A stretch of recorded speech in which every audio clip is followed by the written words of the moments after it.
ગઈકાલે ઉત્તરાયણના દિવસે આપણે ધાબા પર મજા કરતા હતા, હસતા રમતા બૂમો પાડતા હતા. ત્યારે ગુજરાતના અનેક ખૂણાઓમાં મોતની ચિસિયારીઓ સંભળાઈ રહી હતી.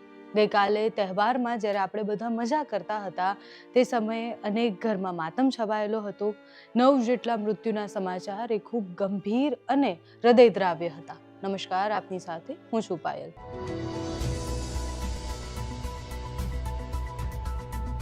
14 જાન્યુઆરી ગુજરાતભરમાં લોકો ઉત્તરાયણ મનાવી રહ્યા હતા, પતંગ ચગાવી રહ્યા હતા અને એમાં મશગુલ હતા. ત્યારે અનેક એવી ઘટનાઓ સામે આવી જે સાંભળ્યા પછી રૂમાણા ઊભા થઈ જાય. 9 જેટલા લોકોના જીવ ગયા અને એ ઘટનાઓ એક પછી એક જ્યારે વિસ્તારથી સમજીએ ત્યારે ખબર પડે કે આપણી મજા એ કોક માટે કેવી રીતના સજા બની જાય. પહેલા સુરતથી શરૂઆત કરીએ. સુરતની વાત છે. સુરતના વેડ રોડ અને અડાજણને જોડતા ચંદ્રશેખર આઝાદ ફ્લાયઓવર પરથી એક પરિવાર જઈ રહ્યું હતું. સાંજનો સમય હતો. 5 થી 6 વાગ્યાની વચ્ચે એક ભયાનક અકસ્માત થાય છે. ગઈકાલે જ્યારે પતંગ બધા ચગાવી રહ્યા હતા ત્યારે 35 વર્ષીય રેહાન, તેમના પત્ની અને 7 વર્ષની પુત્રી એ બ્રિજ પરથી જ્યારે જાય છે, ગાર્ડન તરફ જતા હોય છે અને બ્રિજ ઉપરથી અચાનકથી દોરો આવે છે. એ જે માંજાનો દોરો હોય છે એ અચાનકથી એમના શરીરને અડે છે. પછી એક હાથથી રેહાનભાઈ એ દોરાને હટાવવાનો પ્રયાસ કરે છે, બેલેન્સ જાય છે અને પછી એ પુલ પરથી નીચે પડી જાય છે. એ પુલ પરથી જ્યારે નીચે પડે છે એની હાઇટ 70 ફૂટ જેવી હોય છે, એટલે 70 ફૂટ જેવું નીચે એ ખાબકી જાય છે.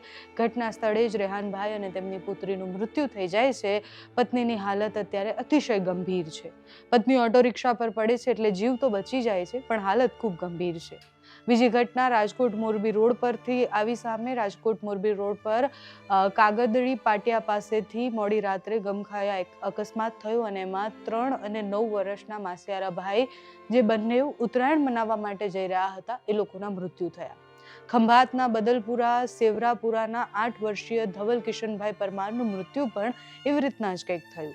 એ જ્યારે રસ્તા પરથી જઈ રહ્યા હતા, પિતાની પાછળ બેઠા હતા અને અચાનકથી ગળા પાસે દોરી આવે છે અને એટલી ખરાબ રીતના એને ગળા પર ચીરી નાખે છે કે એની નસ ત્યાં ને ત્યાં જ ફાટી જાય છે અને પછી અકસ્માત થયા પછી તાત્કાલિક એને જ્યારે હોસ્પિટલ લઈ જવામાં આવે છે, ઘટના સ્થળે જેનું મૃત્યુ થઈ જાય છે. હોસ્પિટલ પહોંચ્યા પહેલાં જ એ દમ છોડી દે છે. આવી ઘટના સામે આવે ત્યારે આપણને એ બહુ જ સામાન્ય લાગે કે બધા જ પતંગ ચગાવતા હોય, માંજો રસ્તા પર હોય અને આ ઘટનામાં જ્યારે એક 8 વર્ષના, 9 વર્ષના કે પછી 10-12 વર્ષના બાળકનું, ફૂલ જેવા બાળકનું મૃત્યુ થાય ત્યારે આપણને એવું થાય કે આપણી મજા કોક માટે ઘણી બધી વાર સજા બની જતી હોય છે. વાઘોડિયા રોડ પર પણ કંઈક એવો જ અકસ્માત થયો. વાઘોડિયા રોડ પર કપાયેલી પતંગ અને એને પકડવા માટે 33 વર્ષીય યુવક એવી જ પોલ પર ચડ્યા અને પછી ત્યાં એમને શોક લાગ્યો અને ત્યાં જ તેમનું મૃત્યુ થઈ ગયું. બીજી ઘટનામાં 10 વર્ષના બાળકનું મૃત્યુ પતંગ પકડવાના કારણે થયું.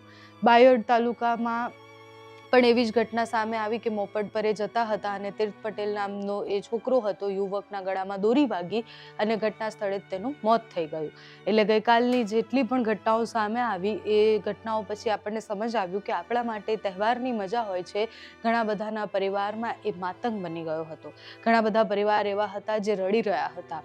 એવા વિડીયોઝ પણ સામે આવ્યા છે કે જે બાળકનું મૃત્યુ થયું, જ્યારે એના માતા પિતા હોસ્પિટલમાં હતા ત્યારે એમને ચૂપ કરાવવા માટે કોઈ ન હતું, એમને સાંત્વના આપવા માટે કોઈ ન હતું અને એમના માટે એ દિવસ જીવનભર એ દુઃખ સાથેનો છે કે એ દિવસે બહાર કેમ નીકળ્યા. ગઈકાલની જેટલી પણ ઘટનાઓ છે એ ઘટનાઓથી આપણે શીખ મેળવવી જોઈએ. આજના દિવસે આપણે ખૂબ સાવધાનીથી બહાર નીકળીએ, જ્યાં પણ જઈએ આપણા બાળકોનું, આપણા પરિવારનું આપણે સાચવીને ત્યાંથી ચાલીએ, એ આશા સાથે નમસ્કાર.